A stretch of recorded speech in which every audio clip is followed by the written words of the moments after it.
Hello mga loves! Good afternoon! May ko mga loves. Recipe ulit. Yung chicken strips. Ilagay ko siya sa fryer. Yan. 12 pieces na chicken strips. 12 pieces ba yun? Basta dami yung chicken strips na niluto ko. Kasi magluto tayo ng taco.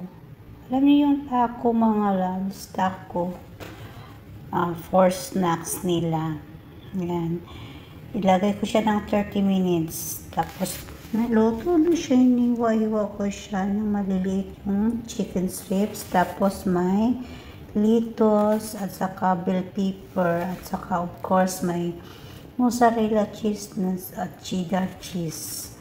Yung taco shells. Yan ang taco shells na bali 12 pieces yan siya mga loves. Ikay nahulog. So, may natirang 8 pieces na taco shells.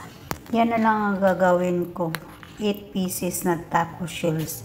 First, iuna natin ilagay ang chicken strips sa taco shells. Yan. Lagay natin siya mga loves, isa-isahin natin siya para hindi siya maputol yung taco shells kasi sensitive yan siya eh. Lagay natin siya ng bell pepper at saka yung lettuce.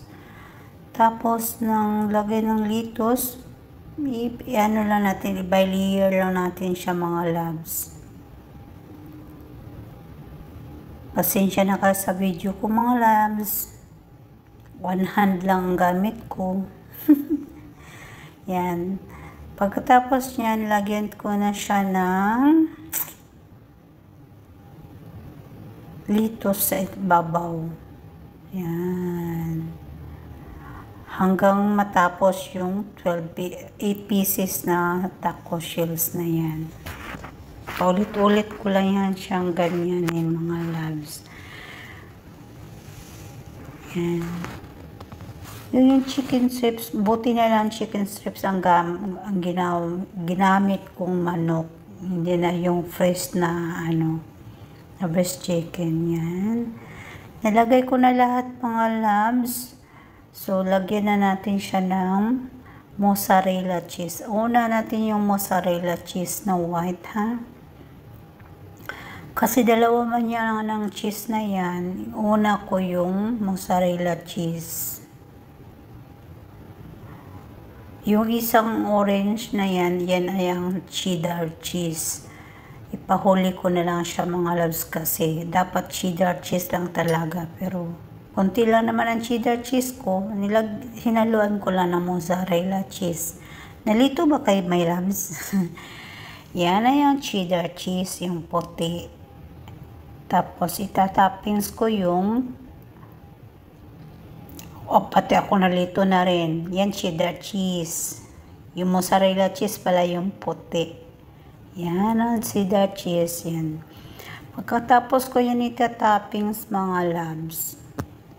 Ilagay na natin siya sa oven ulit. Ilagay natin siya siguro na sa mga 15 minutes lang siya, mga loves, na malusaw lang yung cheese niya. Yan, ready to oven na yan mga loves. Yan. Tapos na, i-oven natin siya ng 15 minutes para malusaw lang yung cheese niya. Ready to snacks na tayo mga loves.